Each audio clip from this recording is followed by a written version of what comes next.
प्रसंग चल रहा था कि एक खलीक साहब थे, इस्लाम धर्मी अध्यापक, जो विद्यार्थियों के मध्य में बैठ करके हिंदू धर्म की निंदा किया करते थे। चक्रधर जी को ये पसंद नहीं हुई उनकी बात। कई बार प्रार्थना की कि साहब आप हमारे इस्लाम धर्म से युक्त होकर के आप हमारे हिंदू धर्म की निंदा करते हैं, ठीक नहीं, लेकिन और वो क्रोधित हो जाते।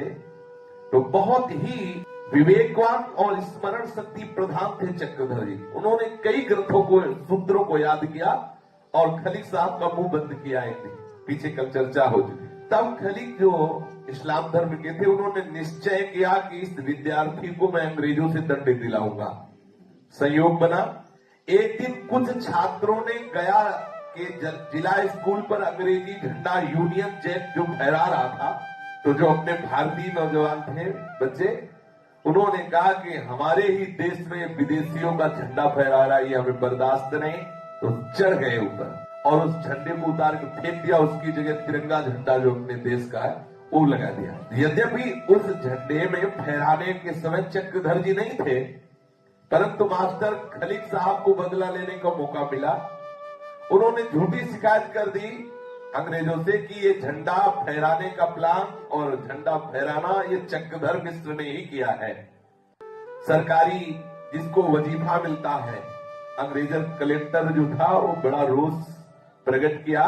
सरकारी वजीफा पाने वाले विद्यार्थी सरकार के विरुद्ध कार्य कर रहे हैं, उसका नाम चक्रधर है। सरकारी ब्लैक लिस्ट, अंग्रेजी विरोधी व्यक्तियों की तालिका में चक्रधर जी का नाम चढ़ा लिया गया।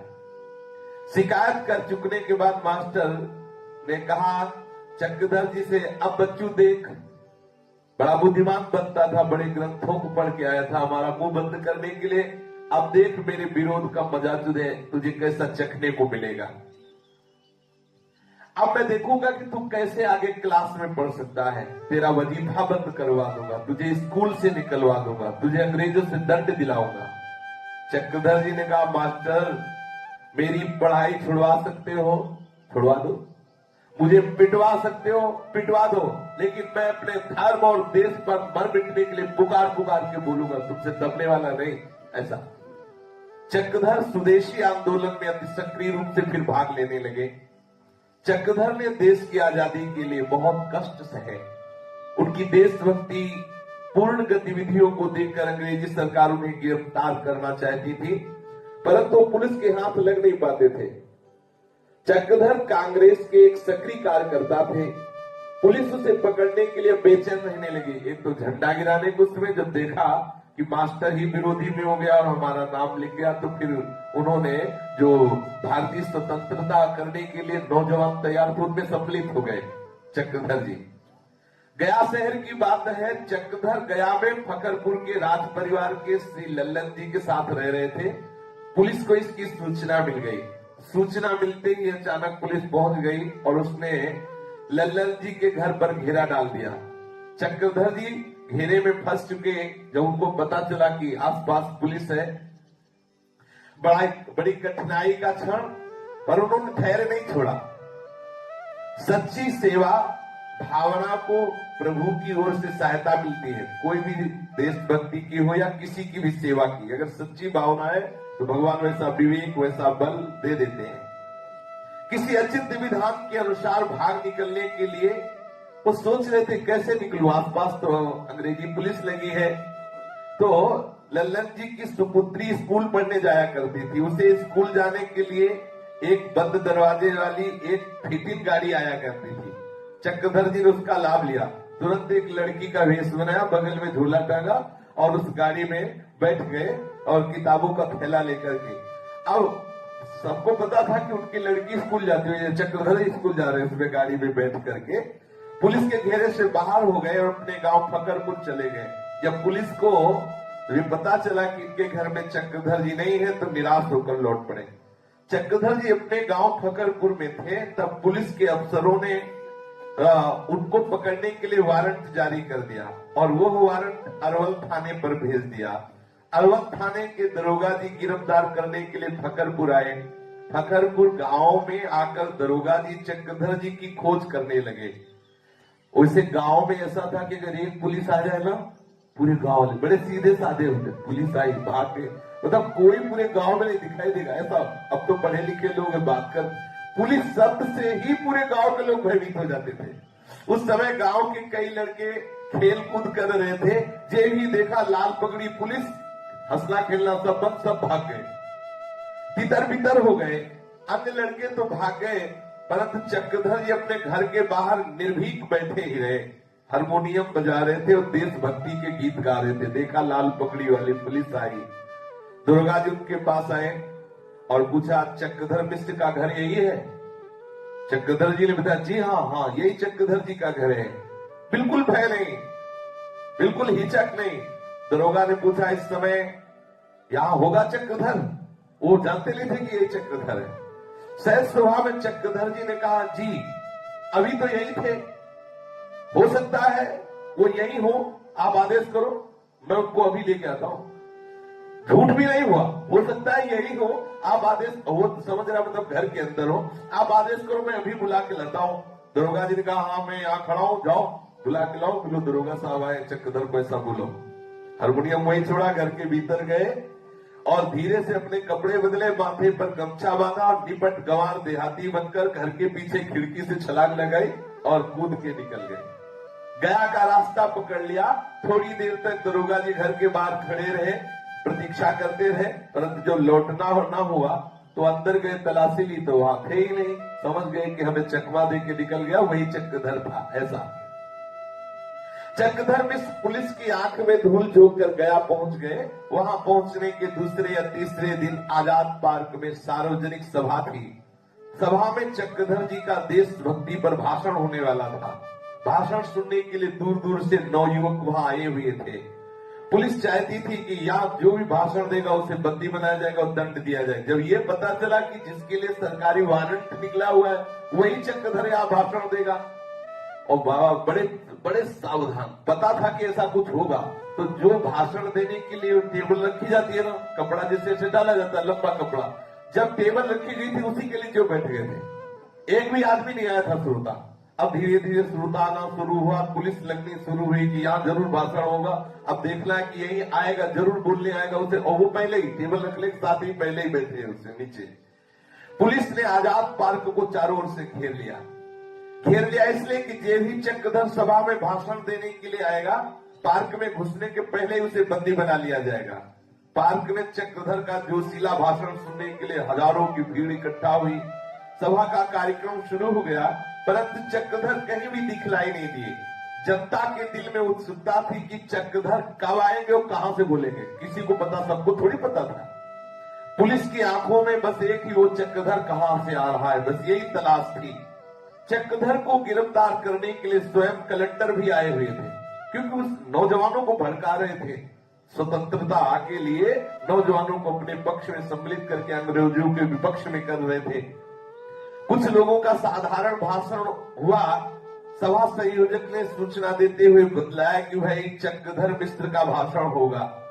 जनता की उत्सुकता और पुलिस की बेचैनी कि कहां से आएगा चक्रधर। आसपास तो जब शुरू ही हुआ था लोगों का आना, तब से पुलिस लगी थी, चक्रधर आएगा कहां से। सबकी खोज थी कि चक्रधर कहां है। चक्रधर जी टेबल का पर्दा हटाकर टेबल पर चढ़ गए और ऊपर भाषण शुरू कर दिया। तो भगवत प्रदत्त बुद्धि होती है। टेबल का पर्दा उसी के नीचे थे, पर्दा हटाया और भाषण शुरू किया, और उनका वो जोशीला भाषण, सब आश्चर्यचकित हो गए। अरे युवक तो बड़ा चालबाज निकला। वो सरकारी ऑफिसर बाहर ही खड़े खड़े सोचते रह गए। अब हजारों की भीड़ में चक्रधर जी अपने देशभक्ति का बड़ा प्रभावशाली भाषण किया। भाषण पूर्ण होते होते ही कलेक्टर साहब ने अपने सरकारी आदमियों के साथ चक्रधर मिश्र को बंदी बना लिया। फिर उन्हें जेल जाना ही पड़ा। चक्रधर जी जानते थे कि आज तो मुझे गिरफ्तार ही होना है। सार्वजनिक सभा में चक्रधर ने भाषण अंग्रेजी सरकार के विरुद्ध दिया। इसे राजद्रोह के अपराध में चक्रधर को 6 मास की सजा सुनाई गई। ये प्रसंग सन 1928 और 1929 ईस्वी के बीच का है। चक्रधर जी जब जेल में थे तो घर के लोग उनसे मिलने जेल में गए। घर वालों को बड़ा दुख हो रहा था कि जेल में उसे बहुत कष्ट भोगना पड़ेगा। जेली पोशाक में खड़े हुए चक्रधर से बड़े भाई ने कहा कि तुम क्षमा मांग लो अंग्रेजी सरकार से, तो तुम्हें क्षमा मिल जाएगी। इसके लिए चक्रधर ने कहा, जो भारत विरोधी जन है इनके आगे मैं गर्दन झुकाऊं, क्षमा मांगू, कभी ऐसा नहीं हो सकता। 6 मास की सजा भोगने के लिए चक्रधर तैयार हो गए, लेकिन क्षमा मांगने के लिए नहीं। जेल में चक्रधर को बहुत ही यातना भोगनी पड़ी। अंग्रेजी जो सरकारी आदमी थे बहुत दंड देते थे भारतीय नौजवानों को। जो गया जेल का सुप्रिंटेंडेंट प्रौढ़ावस्था वाले विशाल का एक आयरिश अंग्रेज था।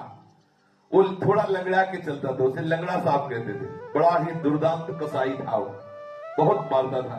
जो भी भारतीय स्वतंत्रता सेनानी संग्राम करने वाले नौजवान थे उनको बहुत मारता था, मतलब बहुत तरह से कष्ट देता था। वो शौचालय से विष्ठा मंगाकर इसे पूरे मुंह में पुतवा देता, मार मार करके पूरे शरीर को सुझवा देता।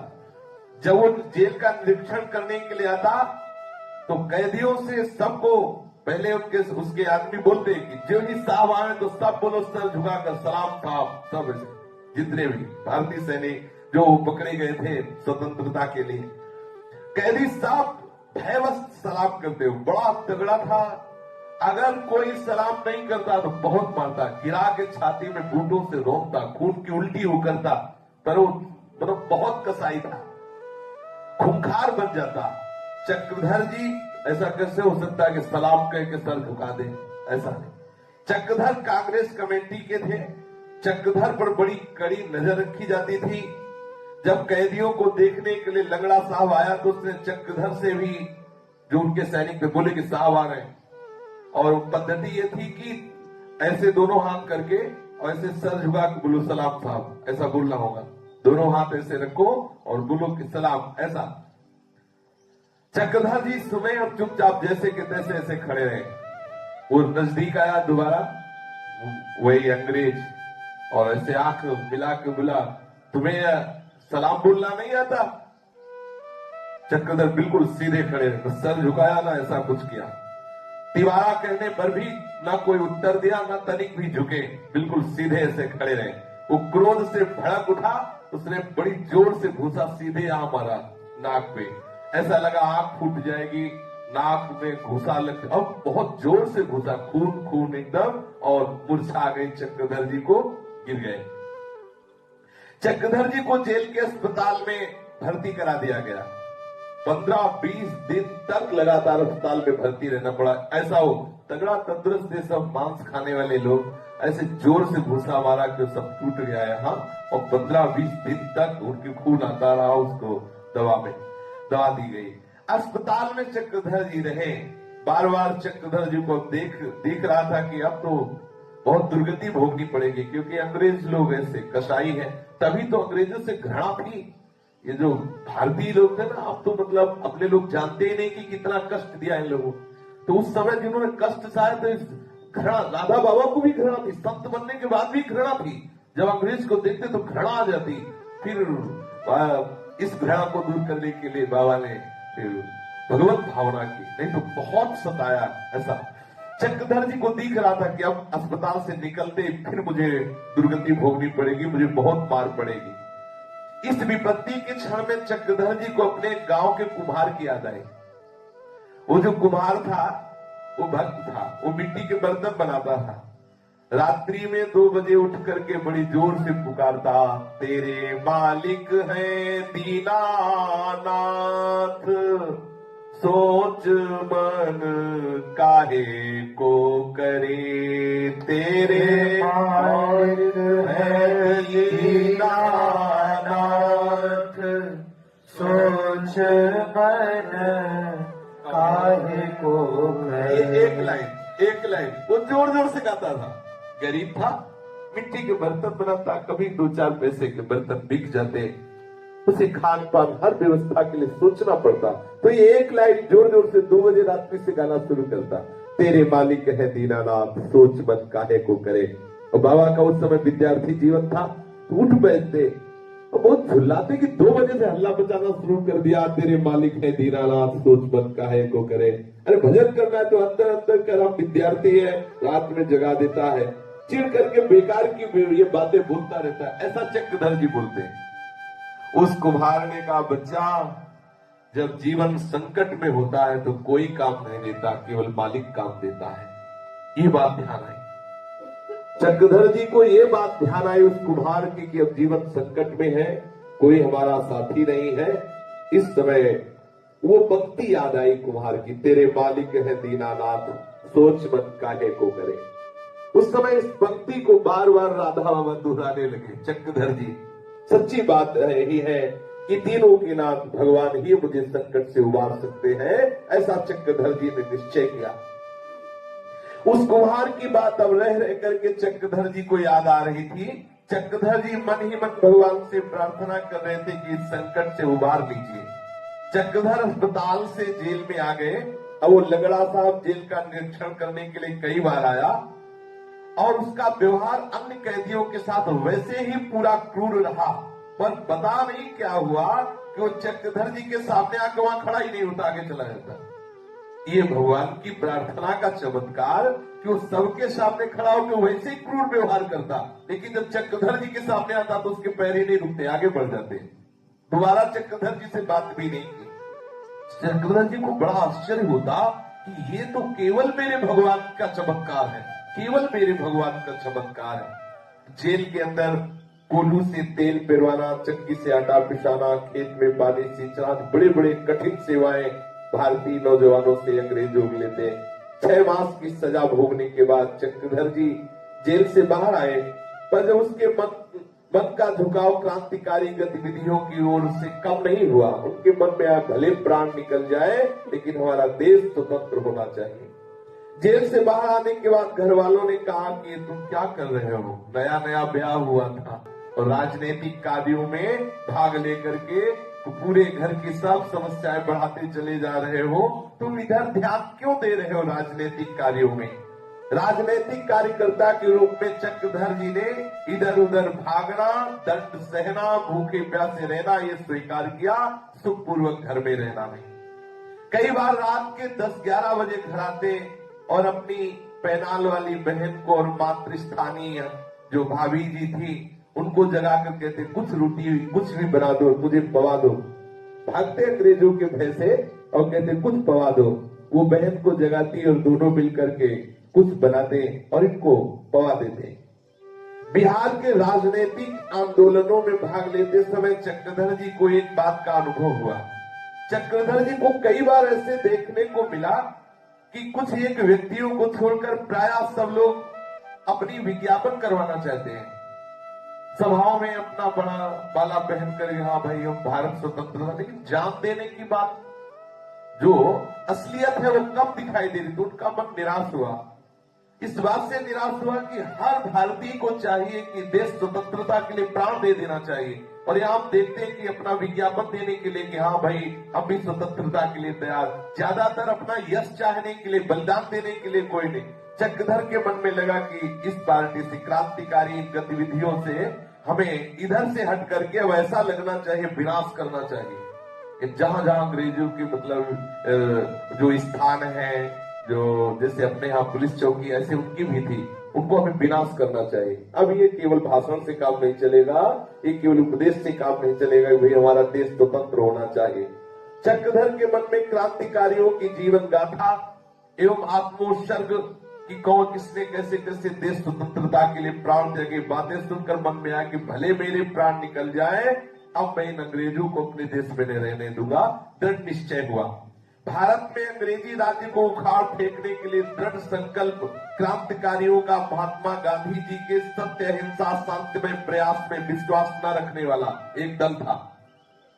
सभाओं में प्रस्ताव पारित करने से तथा अंग्रेजी शासकों के सामने हाथ पसारने से एक काम बनने वाला नहीं।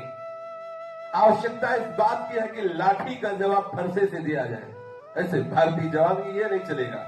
चक्रधर जी ने अब संपर्क किया उससे विप्लववादियों से, जिन लोगों का दृढ़ निश्चय था, उन लोगों का परिकर में था कि हाथ में गीता लो और कसम खाओ कि हमारे रहस्य को कोई नहीं जानेगा, प्लान को, कि हम लोगों का प्लान क्या है और हम लोगों को मरना और मारना है। इन अंग्रेजों को कोई दूसरी बात नहीं, कोई समझौता नहीं, इनको मार के खदेड़ना, भारत से नहीं। ऐसे नौजवान तैयार हुए थे।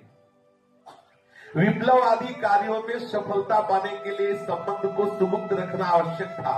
ये सुगुप्तता ही तो विप्लववादी गतिविधियों की रक्षा कवच थी। सतर्कता इतनी अधिक रखी जाती थी कि विप्लववादी योजनाओं की पूर्ण जानकारी तो केवल सर्वोच्च स्तर के कतिपय कार्यकर्ताओं को रहा करती थी। शेष सदस्यों को तो केवल उतना ही ज्ञात रहता था जितना कार्य उनके द्वारा होता था। चक्रधर और उनके मित्र मदन मोहन सिंह एक क्रांतिकारियों के संपर्क में थे। वे उनसे बम बनाने की शिक्षा लेते। बम बनाओ और जहां जहां फोड़ो उनको नष्ट करो। कलकत्ते का एक बंगाली उन लोगों को हथियार बना बना के देता। कितना कष्ट सहा है भारतीयों ने। बिल्कुल समझ लीजिए जैसे पशुओं के साथ व्यवहार ऐसा अंग्रेज लोग करते थे। कुछ दिनों के बाद उस बंगाली ने भयभीत होकर अंग्रेजों से वो बम बनाना बंद कर दिया, वो सामान देना बंद कर दिया। उसकी इस वंचना से चक्रधर मिश्र की भावना को बड़ा धक्का लगा। चक्रधर की क्रांतिकारी गतिविधियां केवल गया नगर तक ही सीमित नहीं थी, अपितु इनका कार्य क्षेत्र संपूर्ण बिहार प्रांत था। एक बार क्रांति दल के सदस्यों ने ऐसी योजना बनाई कि बिहार और उड़ीसा प्रांतों में जितने भी पुलिस और थाने हैं अंग्रेजों के, उन सबको एक साथ आक्रमण कर निश्चित बम से गिराकर नष्ट कर दिया जाए। चक्रधर जी की पार्टी ने ऐसा बम विस्फोट के द्वारा उन सभी थानों को एकदम उड़ा दिया जाए। बिल्कुल ऐसा है। और ऐसा नहीं कि बाहर के दुश्मनों को भगाया, अंदर के भी दुश्मनों को भगा दिया। ऐसे महापुरुष बने, उड़ा दिया काम क्रोध लोभ मोह मद मत्सर सबको, एक छत्र भगवत राज्य हृदय में। अब ये योजना आगे बढ़ने के लिए पूर्ण रूप से तत्पर थे, पर अंग्रेजी शासन पुलिस का दल इन क्रांतिकारियों के पीछे पड़ा हुआ था और वेश बदलने में बड़े कुशल थे चक्रधर जी। कभी देखते कि फंस गया तो लाठी लेकर कुबड़ा निकाल करके व्रत की भांति चलते, कभी तुर्की टोपी लगा करके पैजामा पहन करके ऐसे चलते जैसे लगता कोई इस्लाम धर्म का जा रहा है, तो न पकड़े जाते। वेश परिवर्तित करके अंग्रेजों को चकमा दे देना इनको तो ऐसे 1 मिनट में आता। चक्रधर जी वेश परिवर्तन करके अंग्रेजों को चकमा देकर कई बार ऐसा हुआ कि पकड़ने का अवसर आया, निकल जाते। एक बार पुलिस को अपने प्रयास में कुछ सफलता मिल गई। पुलिस ने बिहार प्रांत के क्रांतिकारी दल के कई सदस्य गिरफ्तार किए। उन गिरफ्तार सदस्यों को यह भी पता चल गया कि चक्रधर का एक पत्र पुलिस के हाथ लग गया है। उस पत्र के आधार पर पुलिस चक्रधर को गिरफ्तार करना चाह रही थी। उस सदस्यों ने इस बात की सूचना देने के लिए एक व्यक्ति को चक्रधर के पास गांव भेजा। असल बात जो नए जवान व्यक्ति देश स्वतंत्रता के लिए तो उनको पत्रों के द्वारा सूचित किया जाता है, तुम्हें इतने बम मिलेंगे, तुम वहां की कोतवाली को उड़ाओ, तुम वहां की पुलिस चौकी को उड़ाओ। ऐसा वो पत्र अंग्रेजों को मिल गया जब उनके कुछ कर्मचारी पकड़े गए। चक्रधर को यह पता तो था नहीं कि यह मेरे क्रांतिकारी दल का कोई सदस्य पकड़ गया है और मेरे पास संदेशवाहक बनाकर भेजा गया है। इस जानकारी के लिए कुछ संकेत हुआ करते थे कि आदमी अपना है या पुलिस का, क्योंकि पता नहीं पुलिस का आदमी हमारा आदमी बन के आवे और हमें फंसा ले जाए। तो वो व्यक्ति उस आकर बोलता, पहले से तय था कि हम तभी मानेंगे कि तुम हमारे पक्ष के हो। वो बोलता, उमा का हूं मैं अनुभव अपना, सब हरि भजन जगत सब सपना। उसके कहने पर इधर का पक्ष बोलता, रामे सुमिरी गाई रामे संतत सुनी राम गुण ग्रामई। मतलब ये कि आप हमारे पक्ष के हो। ऐसा 2-3 चौपाइयां बराबर उत्तर होने पर पता चल जाता कि आदमी अपने पक्ष का है। किस चौपाई के बाद कौन सी चौपाई का क्रम है ये वही बोल सकता था जो विप्लववादियों के संगठन में था। बाहरी कोई नहीं था। अगर कोई एक चौपाई सुनेगा तो क्रम गलत हो गया तो पकड़ लो, वो अपने पक्ष का नहीं है। ऐसा बहुत सूक्ष्मता की बात है भाई, विदेशी शासन को मिटाना। सारी बात पूर्व निर्धारित क्रम के अनुसार चल रही थी और अगर चौपाई क्रम से चले तो मान लिया जाता वो व्यक्ति अपना है। उस व्यक्ति ने आकर संदेश दिया, यदि तुम अभी तक गिरफ्तार नहीं हुई तो तुरंत फरार हो जाओ। तुम्हारा एक पत्र पकड़ लिया गया है, उस पत्र के आधार पर पुलिस तुमको गिरफ्तार करने के लिए अत्यधिक सक्रिय है। हम लोग तो गिरफ्तार हो चुके हैं। जो इनके साथी थे उन्होंने उस आदमी को पत्र दे के भेजा था। तो आदमी बता रहा था कि उस पत्र में लिखा था कि अगर तुम गिरफ्तार नहीं हुए तो भाग जाओ, तुम्हारा पत्र पकड़ गया। अलग अलग पत्र भेजे गए थे नौजवानों को कि तुम अलग वहां की पुलिस चौकी बम से उड़ाओगे, तुम वहां वो पत्र मिलाओ। वो पत्र में था चक्रधर जी के दस्तखत। फंस गए कि ये तो प्रधान ही है। जेल में अंग्रेज लोग बड़ी दुर्दशा कर रहे हैं, बड़ी भोगनी पड़ रही दुर्दशा, तुम काल के मुंह में क्यों आओगे, भागो, मत पकड़ में आना। इस संदेश के पाते ही अपने बचाव का उपाय कर लेना। इस संदेश के मिलते ही चक्रधर को परिस्थिति की गंभीरता का अनुमान हो गया। चक्रधर जी ने उस व्यक्ति से पूछा, तुम्हारी मैं क्या सेवा करूं? उस व्यक्ति ने कहा, 48 मील पैदल चल करके भागता हुआ लोगों की दृष्टि बचाकर तुम्हें सूचना देने आया हूं। उसने कहा, हो सके तो मुझे 2 रुपया की व्यवस्था करा दो, तो मैं किसी सवारी से वापस चला जाऊं। चक्रधर जी तुरंत अपने घर में गए और मां से कहा, मां तू मुझे 3-4 रुपए दे दे, किसी आवश्यक कार्य से मुझे गया भी जाना है। उन दिनों 4 रुपए आज के कई सौ रुपए के बराबर होते। मां ने कहा, भोजन कर ले तब गया जाना, भोजन बन चुका। चक्रधर ने कहा, भोजन करने का समय नहीं, तू देर मत कर, रुपया दे दे। मां ने रुपया दे दिया। चक्रधर ने 2 रुपया उस व्यक्ति को दिया जो सूचना लाया था, और शेष अपने पास रख ले। रुपया मिलने के बाद वो व्यक्ति वापस चला गया। चक्रधर जी भेष बदलने का सामान अपने थैले में लेकर घर से निकल पड़े। जो रास्ता गांव से सीधे गया नगर को जाता था, वह रास्ता चक्रधर जी ने छोड़ दिया। खेतों के टेढ़े मेढ़े रास्ते से होकर अरहर के खेतों को पार करते हुए चक्रधर चलने लगे। 1-2 मील चल लेने पर जहां सुनसान स्थान मिलता, वहां अपना वेश बदल लेते। अरहर के पेड़ बड़े बड़े होते हैं, उनके बीच में छुप करके वेश बदलते कि कोई जान न पावे, कोई वेश बदलते देख न ले। कभी पैदल कभी सवारी से चलते हुए चक्रधर जी गया पहुंच गए। चक्रधर रात को सीधे राजा साहब के घर गए। श्री राजा साहब का नाम था अभिमुक्तेश्वर बहादुर सिन्हा। चक्रधर के पिताजी इन्हीं के राजकुल पुरोहित थे। राजा साहब चक्रधर जी को बहुत प्यार करते थे, बहुत सम्मान देते थे। इस समय चक्रधर जी को देखकर चौंक गए और कहने लगे, इस समय आप कैसे आ गए? चक्रधर ने कहा, मैं इसी समय गांव से यहाँ गया पहुंचा हूँ। राजा साहब ने कहा, मैंने सुना है कि तुम्हारे नाम का अंग्रेजी सरकार ने वारंट निकाल दिया है और पुलिस तुम्हें गिरफ्तार करने के लिए दौड़ धूप कर रही है। ऐसी परिस्थिति में तुम गया में घूम रहे हो? चक्रधर ने कहा, वारंट है, इसीलिए मैं रात भर के लिए आपके यहाँ आया हूँ। यदि आपके मन में तनिक भी भय ना हो तो मैं रुक जाऊं, नहीं तो अभी चला जाऊं। राजा साहब ने कहा, भय का प्रश्न नहीं है, यहाँ संदेह रहित मन से रहो, पर तुम्हारे लिए मन में चिंता तो उत्पन्न होती ही है। चक्रधर ने आश्वस्त करते हुए कहा, मैं रात बीतते बीतते सूर्योदय होने के पहले इस स्थान से चला जाऊंगा, किसी को पता नहीं लगेगा। राजा साहब ने तुरंत भोजन बनवाया। चक्रधर थाके मांदे तो थे ही, भोजन करके गहरी नींद में सो गए। प्रभात होते ही शौचालय से निवृत्त होने के बहाने से चक्रधर फल्गु नदी के पार किया।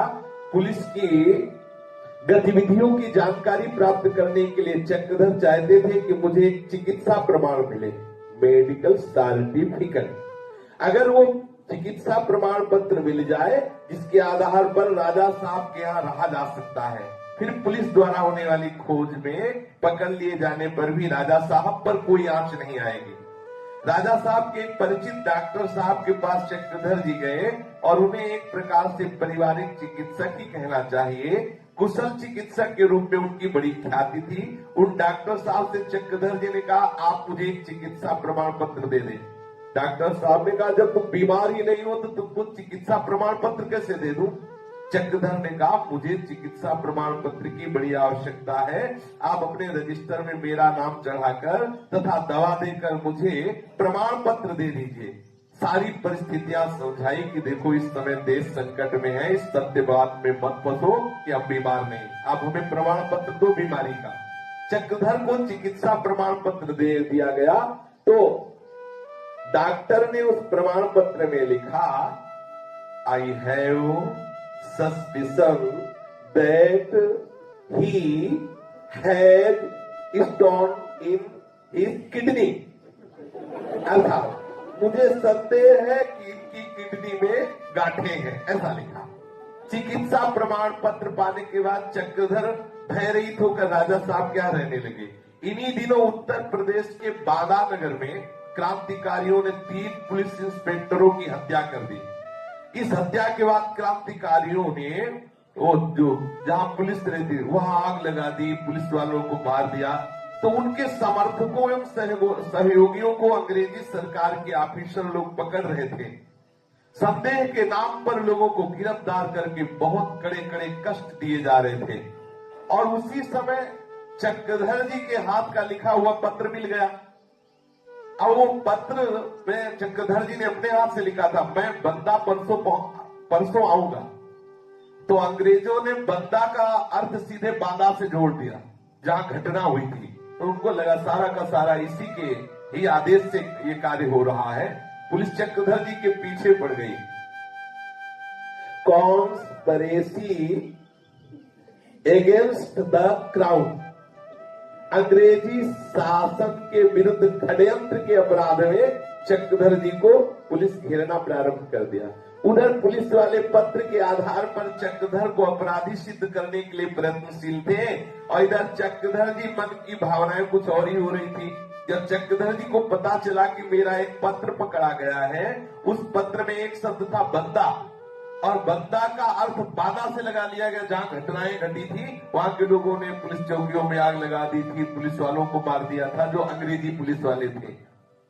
तो न्यायालय से दंड दिलवाने की योजना बनाकर अंग्रेजी सरकार ने गिरफ्तार करना चाहा चक्रधर ने भगवान को अपनी पूरी ईमानदारी से प्रार्थना की कि आप सर्वज्ञ हैं, आप जानते हैं, वैसे प्लान ऐसा ही था लेकिन वो मेरे द्वारा नहीं किया गया है, आपसे कोई छिपा नहीं। यदि बाधा में मारे गए पुलिस इंस्पेक्टरों की हत्या में अथवा हत्या योजना में किसी भी स्तर पर किसी भी प्रकार से मेरा तनिक हाथ हो तो मुझे अवश्य जेल यातना मिले, पर यदि मेरा तनिक भी हाथ ना हो तो पुलिस के कोटि कोटि प्रयत्नों के बाद में मैं साफ साफ बच जाऊं। हे प्रभु मेरी सहायता करना। पुलिस का डीआईजी डिप्टी इंस्पेक्टर जनरल एक अंग्रेज था। उस प्रधान अंग्रेज अधिकारी का एक और सहयोगी उप अधिकारी था। इसके अतिरिक्त गुप्तचर विभाग के प्रधान का नाम था प्रदीप बाबू।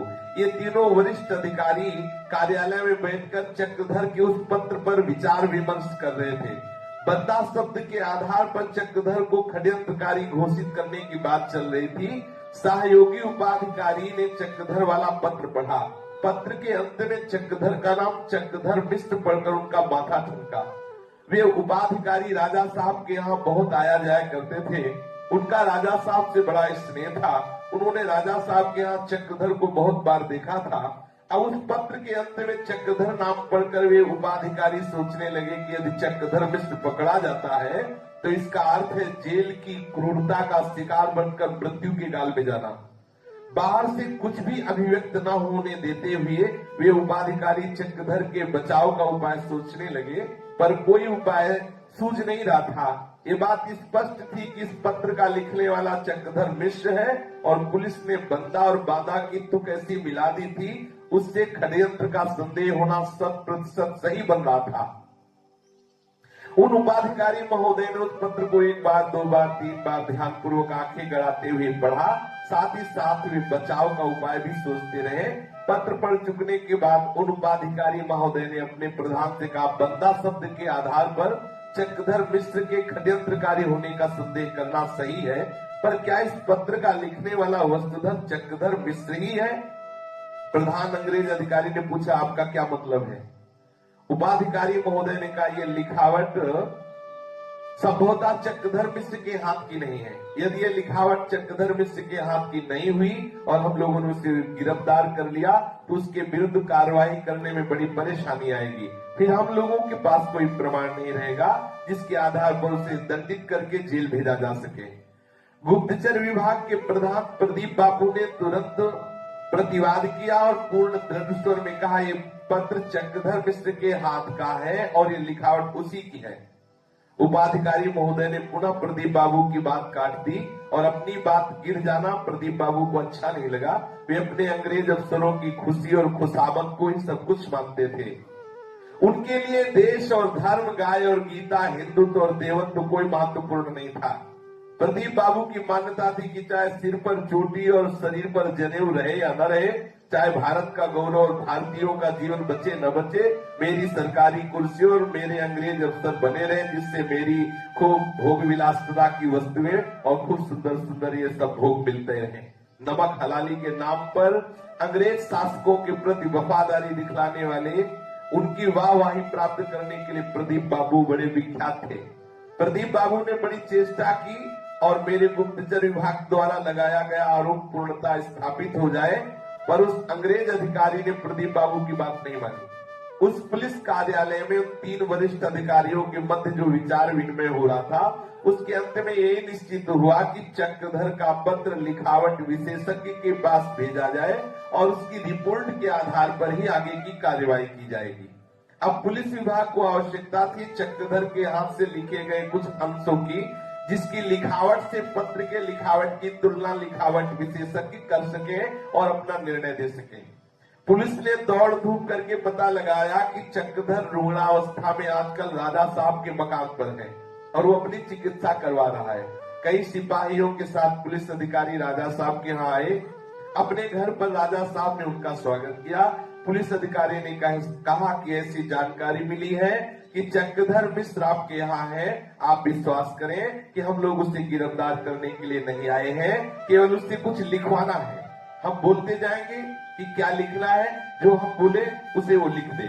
राजा साहब ने बात चक्रधर के पास कहला दी। चक्रधर घर के भीतर छुपे हुए बैठे थे। बात बनाए हुए और रोगी की तरह चलते हुए पुलिस अधिकारी के सामने आए। ऐसा चेहरा बना लिया, ऐसा चाल चले कि मानो बहुत बीमार है। चक्रधर जी को बैठने के लिए कुर्सी दी गई। पुलिस अधिकारी ने कहा, मुझे आपके हाथ की लिखावट चाहिए, मैं जो जो कहूँ वो आप लिखते जाए। चक्रधर सारी बात ज्ञात थी। चक्रधर लिखकर दे देने के लिए तैयार हो गए। पुलिस अधिकारी ने जो जो कहा चक्रधर जी वो सब लिखते गए। कई बातें कई तरह से लिखवाई। चक्रधर का असली पत्र तो पुलिस कार्यालय में था और उस पत्र की नकल इस पुलिस अधिकारी के पास थी।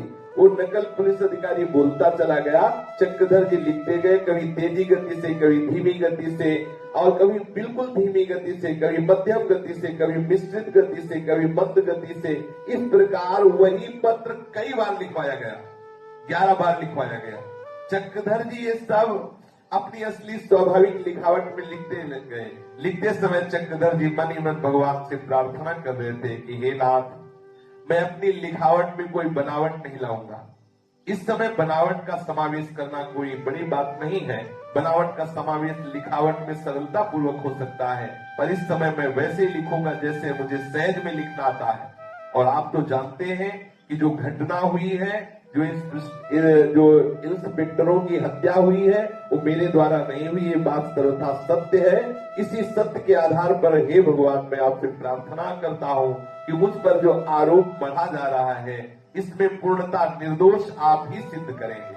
चक्रधर जी ने अपनी लिखावट को बिगाड़ने का प्रयास नहीं किया। चक्रधर सत्य को पकड़े रहे, सत्य का आश्रय लिए हुए भगवान की कृपा की प्रतीक्षा करते रहे। अपना मनचाहा लिखवा कर पुलिस के लोग चले गए। ये सब लिखे गए अंश और वो असली पत्र पुलिस ने लिखावट विशेषज्ञ के पास भेज दिया। प्रदीप बाबू को पूर्ण विश्वास था कि मेरी बात ऊंची रहेगी, बात के कट जाने का कोई प्रश्न ही नहीं, क्योंकि ये असली पत्र है ही चक्रधर मिश्र के हाथ का। इस प्रकार उनका सोचना उचित था, वस्तुतः सर्वथा ही उचित था। पर महान आश्चर्य हुआ, लिखावट विशेषज्ञ ने अपनी रिपोर्ट में लिख दिया कि ये असली पत्र चक्रधर मिश्र के हाथ का नहीं है, ऐसा लिख दिया। इस रिपोर्ट को पढ़कर प्रदीप बाबू वो बहुत झुंझलाए, बड़े झल्लाए और लिखावट विशेषज्ञ की अयोग्यता और अंधेपन पर टीका टिप्पणी करने लगे। प्रदीप बाबू इतने से ही संतोष करने वाले नहीं थे। वो सारी सामग्री फिर एक दूसरे लिखावट विशेषज्ञ के पास भेजी। क्या आश्चर्य है कि दूसरे लिखावट विशेषज्ञ ने भी यही निर्णय दे दिया कि चक्रधर मिश्र के हाथ का पत्र नहीं और था उन्हीं के हाथ का। देखो भगवान की कैसी लीला कि दोनों के दोनों बोले ये पत्र उनका। इसके बाद वो सारी सामग्री तीसरे लिखावट विशेषज्ञ के पास गई। तीसरे ने भी शोध करके ये लिख दिया कि ये पत्र जो है ये चक्रधर मिश्र का नहीं। चक्रधर साफ साफ बच गए। षड्यंत्रकारी होने का आरोप चक्रधर पर स्थापित नहीं किया जा सका, अतः चक्रधर गिरफ्तारी से बच गए। पुलिस चक्रधर को फंसा नहीं सकी। पुलिस की आंखों में चक्रधर सदैव चुभता रहता था। इसके आगे शेष श्री राधा वल्लभ लाल की जय।